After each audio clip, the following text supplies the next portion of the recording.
तफ्तीश के लिए लेकर जा गुन्हेगाराला तपास कामी आणताना त्याने पोलिसांवर फायरिंग केली, पोलिसांची बंदूक खेचून।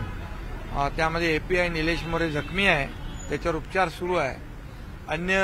आणखी पोलीस देखील त्याच्यामध्ये जखमी आहेत अशी प्राथमिक माहिती आहे आणि त्यामध्ये स्वसंरक्षणार्थ सेल्फ प्रोटेक्शनमध्ये यांनी पोलिसांनी बचावासाठी गोळीबार केला आणि त्याच्यामध्ये ही घटना घडलेली आहे अशी प्राथमिक माहिती माझ्यापर्यंत आलेली आहे।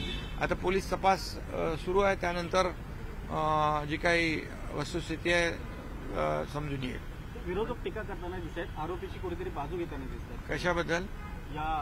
अरे ज्यांनी या लहान बच्चूवर अन्याय केला त्यावेळेस विरोधक सांगत होते याला फाशी द्या आरोपीला। आता तेच विरोधक जर त्याची बाजू घेत असतील आरोपीची, ज्यांनी जे अतिशय माणुसकीला काळीमा फासणारं कृत्य केलं, तर मग हे तर दुर्दैव आहे। आणि म्हणून अशा प्रकारच्या आरोपीची बाजू घेणं हे निंदाजनक आहे, त्याचा निषेध करावा तेवढा थोडा आहे। त्यांचं म्हणणं आहे की कुठेतरी संस्था चालक होते, त्यांना मागे घालण्यासाठी याचं एन्काउंटर करण्यात आलेलं आहे असं वडेट्टीवार आणि नाना पटोले म्हणतात। नाही, आता विरोधी पक्षाला काही बोलायचा अधिकार आहे विरोधामध्ये।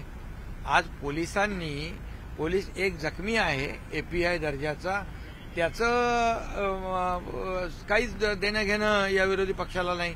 जे पोलीस लॉ अँड ऑर्डरसाठी, कायदा सुव्यवस्था राखण्यासाठी आपला जीव धोक्यात घालून काम करतात, जे सणावाराला रस्त्यावर उन्हात पावसात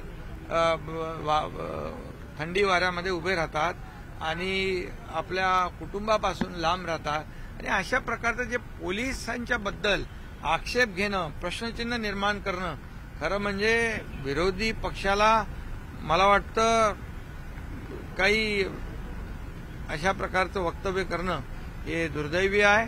आणि खरं म्हणजे पोलिसांनी जे या ठिकाणी स्वतःच्या बचावासाठी किंबहुना जी काही घटना घडली त्याला फेस करण्यासाठी जी कारवाई केलेली आहे त्याचा तपास होईल, चौकशी होईल आणि ते पुढच्या गोष्टी समोर येतील। निवडणुकीला डोळ्यासमोर कारवाई झाली असा देखील आरोप होतो। त्यांच्या पायाखालची वाळू सरकली आहे।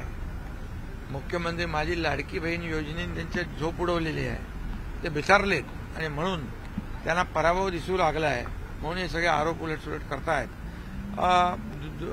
बदलापुर की जो बहुत ही दुर्भाग्यपूर्ण घटना घटी थी, उसमें आरोपी जो अक्षय शिंदे, इसकी बीवी ने जो कंप्लेंट की थी लैंगिक अत्याचार की, उसके बारे में ये आरोपी है, उसको जांच के लिए पुलिस ला रही थी। उसमें उसने पुलिस की बंदूक खींचकर एपीआई नीलेश मोरे को फायरिंग कर दी और उसमें नीलेश मोरे घायल है और पुलिस ने बचाव के लिए उसके ऊपर फायरिंग की है, ऐसी प्राथमिक जानकारी मेरे पास आई है।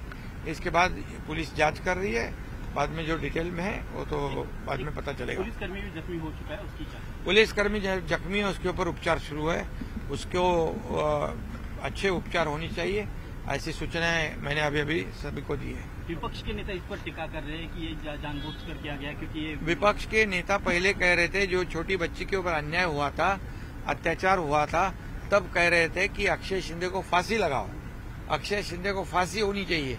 अभी वही विपक्ष अक्षय शिंदे के बाजू से बोल रहा है। ये कितनी निंदाजनक बात है, कितनी दुर्भाग्यपूर्ण बात है कि विपक्ष को कोई मुद्दा ही नहीं बचा है।